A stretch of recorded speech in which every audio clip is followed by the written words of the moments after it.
ಬ್ರಹ್ಮಾವರದಿಂದ ಬಾರ್ಕೂರು ಮಾರ್ಗದ ಆಕಾಶವಾಣಿ ಮರುಪ್ರಸಾರ ಕೇಂದ್ರದ ಬಳಿಯಲ್ಲಿ 30 ವರ್ಷದಿಂದ ಚಿಕ್ಕದಾದ ಗಜಾನನ ಕ್ಯಾಂಟೀನ್ನಲ್ಲಿ ಬದುಕು ಕಟ್ಟಿಕೊಂಡು ಸ್ವಾವಲಂಬಿ ಮತ್ತು ಸ್ವಾಭಿಮಾನದ ಬದುಕನ್ನು ಕಂಡುಕೊಂಡಿದ್ದಾರೆ ದಂಪತಿಗಳು.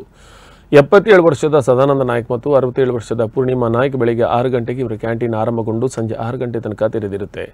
ಇಲ್ಲಿ ಇಡ್ಲಿ, ಗೋಳಿ ಬಜೆ ತಿಂಡಿ ಮಾತ್ರ ಲಭ್ಯ ಇದೆ.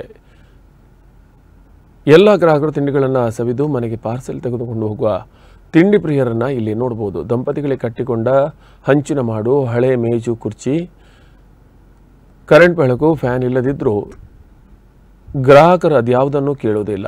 ಮಕ್ಕಳಿಲ್ಲದೆ ಈ ದಂಪತಿಗಳಿಗೆ ಗ್ರಾಹಕರೇ ಮಕ್ಕಳು ಎನ್ನುತ್ತಾರೆ ಪೂರ್ಣಿಮಾ ನಾಯ್ಕ್.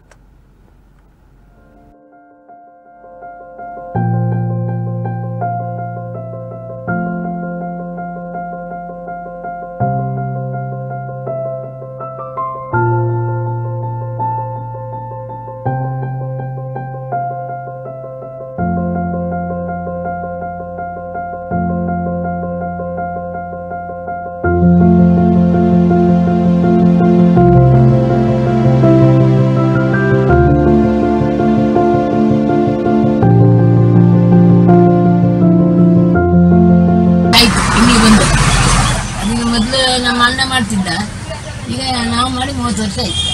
ಮೊದಲೇ ಮಸ್ತ್ ಮಾಡ್ತಿದ್ದೆ, ಈಗ ಆಗುದಿಲ್ಲ. ಈಗ 2 ತಿಂಡಿ ಮಾಡೋದು. ಯಾವ್ಯಾವ? ಇಡ್ಲಿ ಕೊಡ್ಬೇಕು. ಬೆಳಿಗ್ಗೆ ಎಷ್ಟು ಗಂಟೆಯಿಂದ ಎಷ್ಟು ಗಂಟೆ? ಬೆಳಿಗ್ಗೆ ಅಂದ್ರೆ ನಾವು ಬರೋದು 8 ಗಂಟೆ ಆಗುತ್ತೆ. 9-9:30ಗೆ ಬಾಗಿಲು ತೆಗಿತು. ಗೋಳಿ ಬಜಿ ತುಂಬಾ ಹೋಗುತ್ತಾ? ಗೋಳಿ ಬಜಿನೇ ಹೋಗುದು. ಹೇಳುದೆಲ್ಲ ಗೋಳಿ ಬಜಿ. ಗೋಳಿ ಬಜಿ ಮಾಡೋದಿಲ್ಲ, ಗೋಳಿ ಬಜಿ ಮಾಡೋದಿಲ್ಲ. ಎಂತ ಮಾಡ, ನಮ್ಗೆ ಆಡೋದಿಲ್ಲಲ್ಲ. ನಾನೇ ಮಾಡಿದ್ರೆ ಮಾಡ್ತೇನೆ, ನಿಮ್ಗೆ ಎಲ್ಲ ಕೆಲಸ ನಮ್ಗೆ ಆಗುದಿಲ್ಲ. ನೀನು ಎಂತಂದು ಮಾಡುದು? ಇವ್ರಿಗೆ ನೆನಪು ಆಗುದಿಲ್ಲ. ಚಾ ಮಾಡೋ ನಾನು ಹತ್ರ ನಿಲ್ಬೇಕು.